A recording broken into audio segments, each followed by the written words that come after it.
Hey guys, I welcome all of you.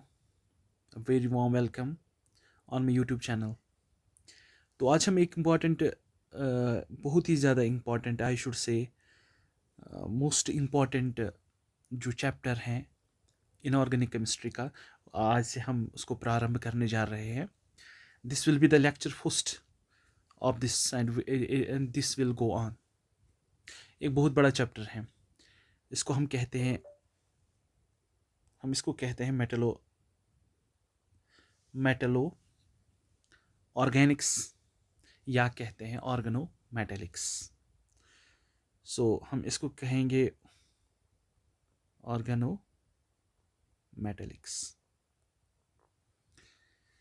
देखिए, जो oregano पहले पहले टर्म को समझिए.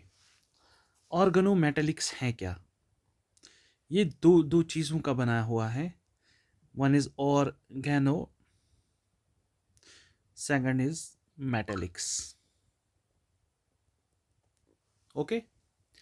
अब ऑर्गेनो क्या है? What does organo mean? Organo simply is a term that is related to organic chemistry. It is simply related to organic chemistry. आप बने रहिएगा मेरे साथ, फिर देखिए मज़ा. Metallics means term related to metals. Okay. अब यहाँ पे थोड़ी, जब ये स्टार्ट हुआ तो थोड़ी सी कंट्राडिक्शन हुई. कंट्राडिक्शन क्या हुई कि इसके नेम पे थोड़ी सी कंट्राडिक्शन हुई. क्या हमें ये बोलना सही है ऑर्गेनो मेटेलिक्स बोलना सही है या मेटलो ऑर्गेनिक्स? ये ज्यादा बोलना सही है कि ये ज्यादा बोलना सही है? ठीक है. अब देखिए, सबसे ज्यादा सही टर्म अगर है ना, सबसे ज्यादा सही टर्म है ऑर्गेनोमेटेलिक्स. आप बोलोगे क्यों? इस टर्म को डिस्कार्ड किया गया है मेटलो ऑर्गेनिक्स, क्योंकि यहां पे मेटेलिक्स टर्म आती है, यहां पे मेटलो टर्म आती है. अब मेटेलिक्स का मतलब क्या होता है? Metallics means metals. और मेटल्स के क्या मतलब है? बहुत सारे मेटल्स. और मेटलो का मतलब रिप्रेजेंट क्या है? Metlo means metal. मीन्स यहां पे क्या है? यहां पे आपको रिफाइनमेंट की गुंजाइश नहीं है, लेकिन यहां पे आपको एक चेंज की गुंजाइश है. ये एक डाइवर्स टर्म है.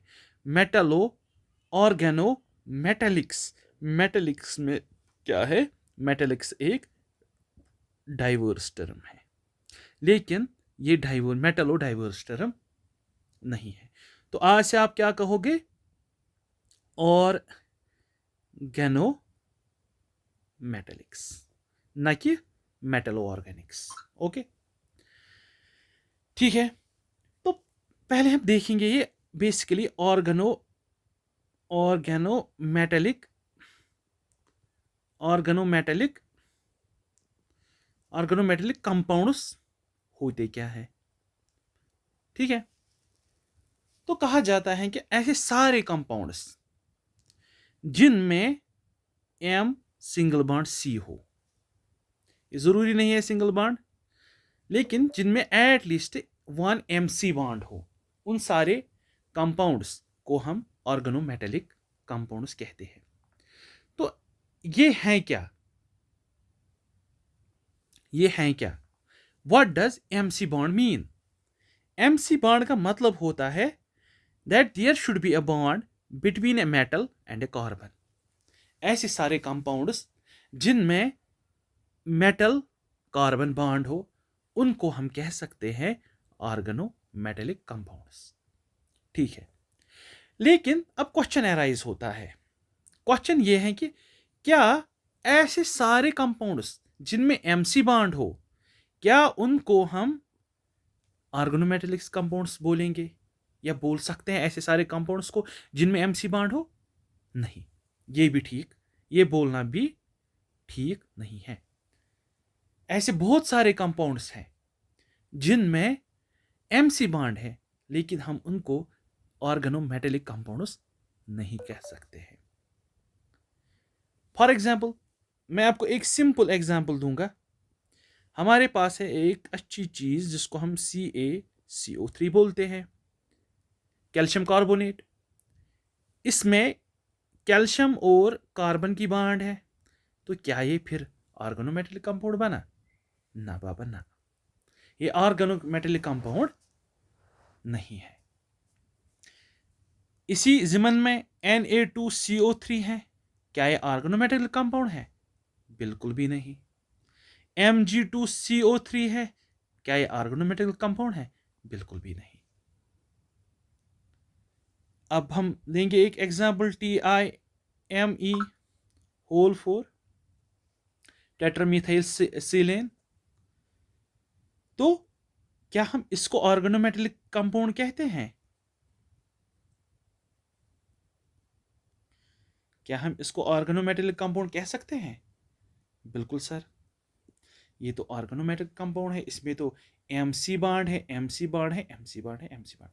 अब क्वेश्चन एराइज होता है, अगर यहाँ पे MC बॉन्ड है, इनमें भी तो MC बॉन्ड है, इनमें भी तो MC बॉन्ड है, इसमें भी तो MC बॉन्ड है, फिर सर आपने इसको ऑर्गेनोमेटेलिक कंपाउंड क्यों कहा, लेकिन इसको ऑर्गेनोमेटेलिक क्यों कंपाउंड क्यों नहीं कहा?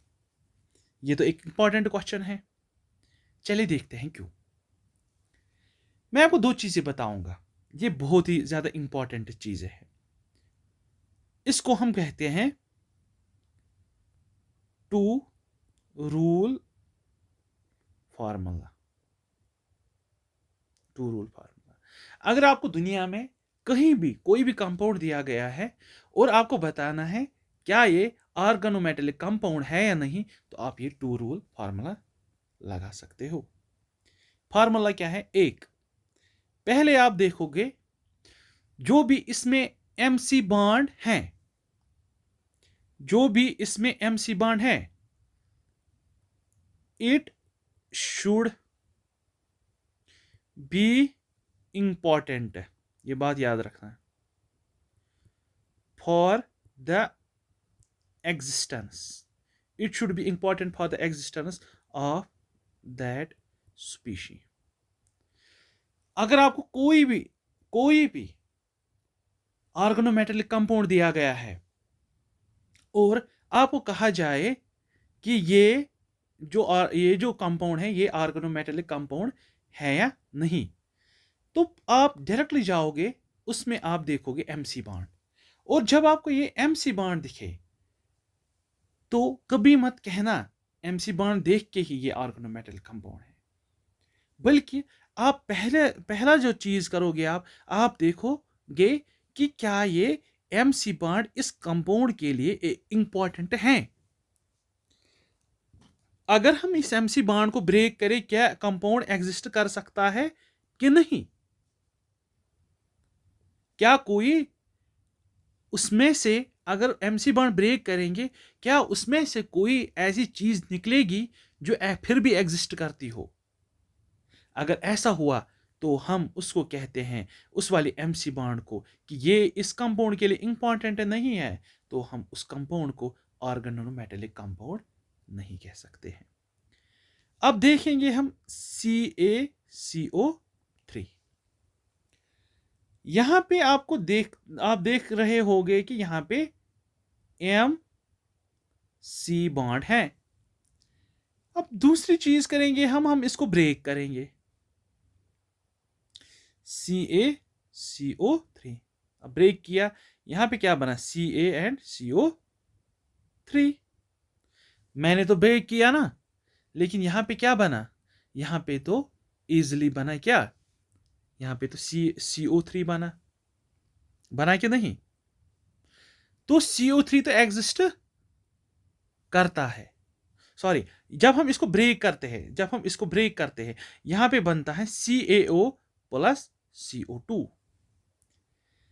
तो ये भी तो एग्जिस्ट करता है और ये भी एग्जिस्ट करता है। तो इसको ब्रेक करने, इस CaC बॉन्ड को ब्रेक करने के बाद भी हमारे पास ऐसी चीजें मिली जो फिर भी एग्जिस्ट करती है नेचर में। तो इट मीन्स ये जो सी बॉन्ड है इसमें, ये इस कंपाउंड के लिए इंपॉर्टेंट नहीं है। तो हम फिर क्या क्या कह सकते हैं कि ये चीज CaCO3 एक ऑर्गेनोमेटेलिक कंपाउंड नहीं है। अब मैंने एक और बात बताई थी आपको, TiCH3, TiCH3, TiCH3 और TiCH3। अब हम वही चीज करेंगे, हम यहां पे भी एक MC बॉन्ड को ब्रेक करेंगे, तो क्या ये एग्जिस्ट करेगा? फिर बिल्कुल भी नहीं, ये ऐसे एग्जिस्ट नहीं कर पाएगा, ये तो चीज तो एग्जिस्ट ही नहीं करती है।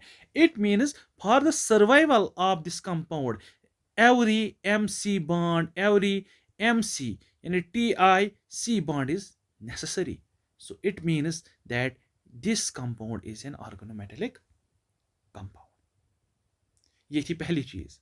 अगर आपको कहीं पे भी देखना है कि हमारा जो ये कंपाउंड है क्या ये ऑर्गेनोमेटेलिक कंपाउंड है या नहीं है, आप पहले देखोगे कि MC bond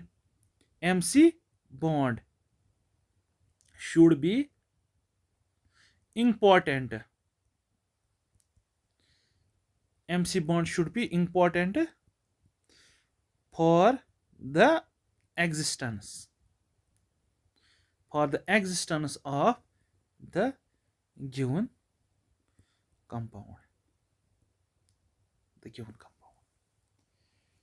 और अगर आपको ऐसी MC बॉन्ड मिले वहां पे कि जिसको ब्रेक करने के बाद भी आपको क्या है, आपको वो कंपाउंड एग्जिस्ट करे, उसमें से कुछ मीनिंगफुल कंपाउंड्स मिले, तो आप मान लेना कि वो ये नहीं है, वो ऑर्गेनोमेटेलिक कंपाउंड नहीं है। दूसरा रूल क्या है? दूसरा रूल ये है कि जो आपकी MC बॉन्ड हो उसमें ये तीनों चीजों में, तीनों शेप्स में, तीनों फॉर्म्स में होनी चाहिए। ये कोवेलेंट भी होनी चाहिए, ये आयनिक भी होनी चाहिए, और ये कोऑर्डिनेट भी होनी चाहिए। ये इंपॉर्टेंट है। यानी अगर ये तीन उसकी एक शराइत ये है कि ये MC बॉन्ड एग्जिस्ट करनी चाहिए, ये विथस्टैंड करनी चाहिए इन तीनों कंडीशंस में, मीन ये आयनिक फॉर्म में भी एग्जिस्ट करनी चाहिए, ये कोवेलेंट में भी एग्जिस्ट करनी चाहिए, ये कोऑर्डिनेट में भी एग्जिस्ट करनी चाहिए। अगर आपको कहीं पे भी किसी भी कंपाउंड में MC बॉन्ड स्पॉट हो जाए और फिर उस स्पॉट होने के बाद वो ये दोनों रूल्स फॉलो करे, तो उन्हीं कंपाउंड्स को हम कहते हैं फिर ये हैं ऑर्गेनोमेटेलिक कंपाउंड्स। ओके, अब जरूरत ये समझना है कि जो हमारी ये MC बॉन्ड है और ये हमारी CC बॉन्ड है, इसमें और इसमें क्या फर्क है? जो ये MC बॉन्ड है ये कहां से बनती है? ये इन्वेजन, हम CC बॉन्ड को या CH बॉन्ड को M से इन्वेजन करके ये बनाते हैं MC बॉन्ड। लेकिन ऐसा क्या है इसमें, ऐसा क्या है इस बॉन्ड में जो इस MC बॉन्ड में ज्यादा है या कम है, जिसकी वजह से ये CC बॉन्ड डिक्रीज हो जाती है, यानी ये CC बॉन्ड खत्म हो जाती है या ये CH बॉन्ड खत्म हो जाती है और ये जन्म देती हो इस CM बॉन्ड को। ऐसा क्या राज छुपा है CM बॉन्ड में कि ये फॉर्म हो जाती है लेकिन हमारी CC बॉन्ड वो ब्रेक हो जाती है? ठीक है, यही देखेंगे हम, लेकिन ये देखेंगे हम लेक्चर नंबर 2 में। आज के लिए इतना ही, शुक्रिया।